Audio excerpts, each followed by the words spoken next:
your new book with a very interesting title, A Slave Ship Called Jesus. You know, when I first saw this book and I considered us featuring it, I said, I hope I won't get in trouble with viewers. I mean, considering, of course, for obvious reasons. It is hard hitting. Yeah, a slave ship called Jesus. Why this title and what motivated this book? I would like you to introduce it to viewers and then we dig in. Yeah, I mean, as far as the title is concerned, I was just minding my own business. I was just, as any educated African should, seeking to teach myself about what happened in that trade. What was it all about? How did it start? And by trade, you mean? The slave trade. Transatlantic slave trade. The transatlantic slave trade. How did it start? What was going on? And it's in the course of research that you come across certain factual details. And finding that one of the ships was called Amazing Grace. Another one was called a slave ship. It was called, the Jesus of Lubeck. Now that hit me hard. Given that I was raised in a Christian setting, I was struck by the fact that this evil trade, this where you ship people out of their continents, you wrench them out of their environment, you shove them into the boat, chain them down, you sail them across the oceans onto these plantations where they're often worked to death systematically. And these ships can be called the Jesus of Lubeck. Religious names. Religious names.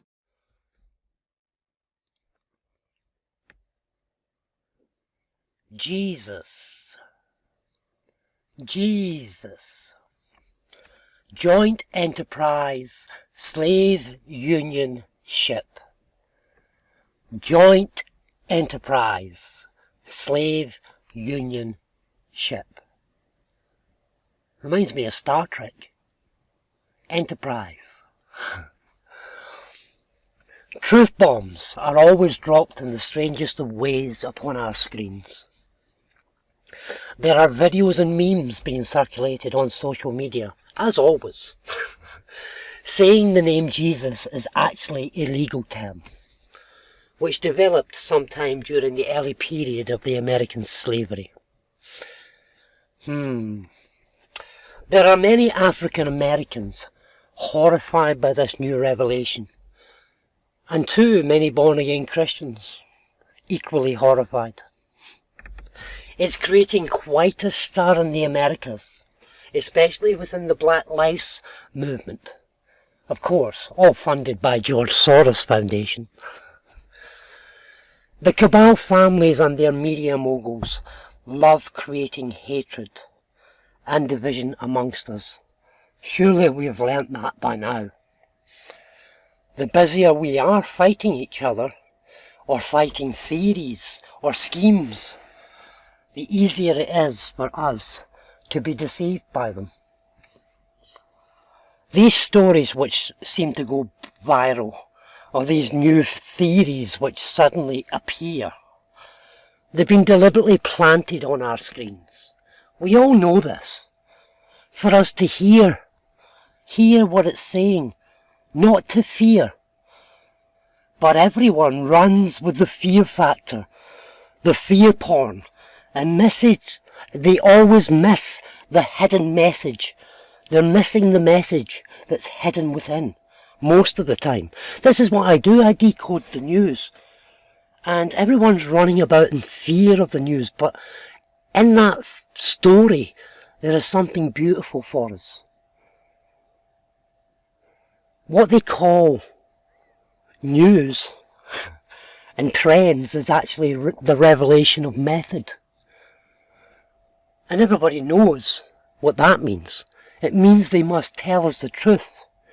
Not just that, they have to give us the answers within this news too. But everybody goes with the fear. Fear, fear.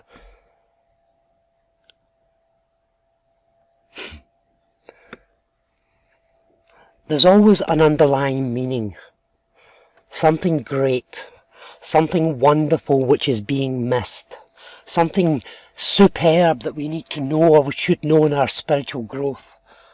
And these trends are deliberately loaded with fear, hatred, with horror, so that any message of hope or a hidden instruction is completely missed. It's missed because the masses, the people, the masses transmit a message of fear. They miss the message through fear. They cannot hear. Jesus, the joint enterprise slave union ship. What is it with this ship? Whenever we hear of a ship in history, repeated history, such as the Titanic or any of these ships that are always in the stories, the trend or the news story, the truth bomb that's being dropped, is always connected to a particular asterism, stars or constellations above. And in this case, the ship, of course, once again, is the Argo Navi, the Carina, the Vela, and the Purpose Deck. For those who don't know, the Argus Navi is the state's citizenship the world over, and they likely named one of the first slave ships to arrive in America Jesus, the Joint Enterprise Slave Union ship, as this is the area of the heavens, the sky, the second court of heaven, where one must sacrifice themselves to the material world, to selfishness, to lawlessness. And that all happens at the Southern Cross, the crux, which sits immediately next to the ship, the slave ship, the Argus Navi. It's an asterism up there, and these stories are for us to learn, not to fear. But if we're not studying the heavens, and most don't, we can come to any conclusion at all.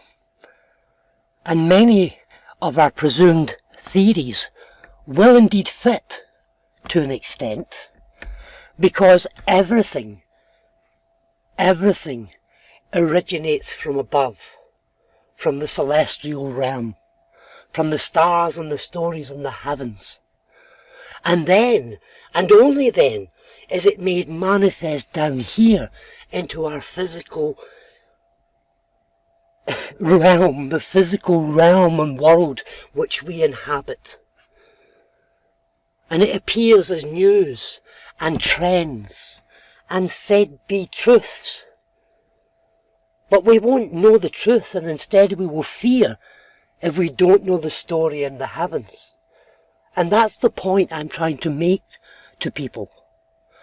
We need to know the entire narrative of the celestial realms, the three of them, the upper realm, the middle realm, and the lower realm, which is the lower world, the Cabal tree.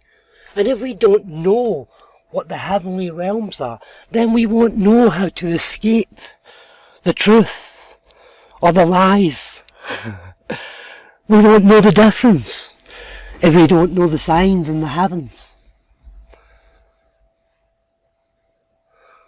This portion of the sky is where you crucify the Christ within you. It's where you give up your slavery to the ship and the citizenship, and you become a free man or woman upon the land. And that is a story in the heavens. This is the story that's written in the heavens that we need to know. And it was in the heavens before it was ever put in any Bible or book. And I talk about standing stones. You know, people are going to trust books. Print can be changed. Standing stones. I talk about standing stones.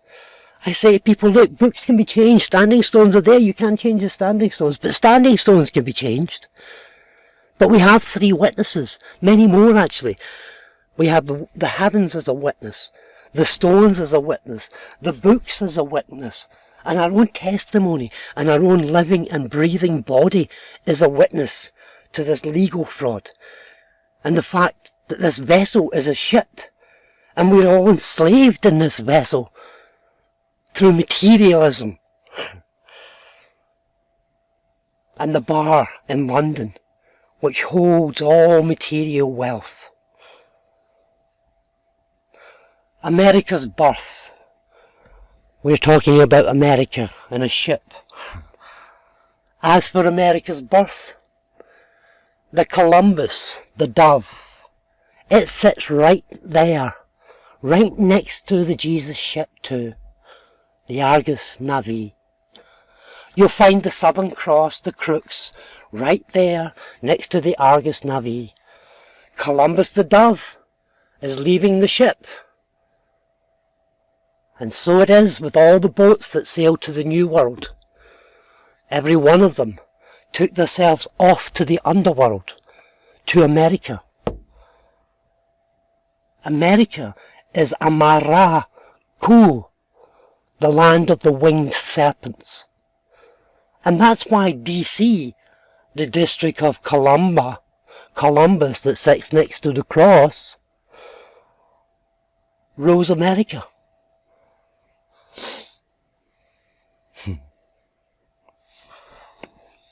Columbus is the city within the state, the city of DC, just as the Vatican is, and the London city too, all cities independent of their own countries. You see, it's the crown, the corona, the carina, the vessel of the ship, the captain of the ship, London, the bar. We have the vela, the seal, the sail, of the soul of the ship, and the canopy. And these are the American colonies, sold off. And then there's the purpose, the Vatican, where they, the bar, hold all the records offshore, beyond the Garden of Eden and beyond the great tree, in their purpose, deck below, the papal deck. It's all in the heavens. And this is what these stories are meant to do. They're meant to not bring fear, but rather bring instruction to how we must go about our way. I hope this helps. Keep shining, stay sovereign, and don't forget to look up stuff. Awen.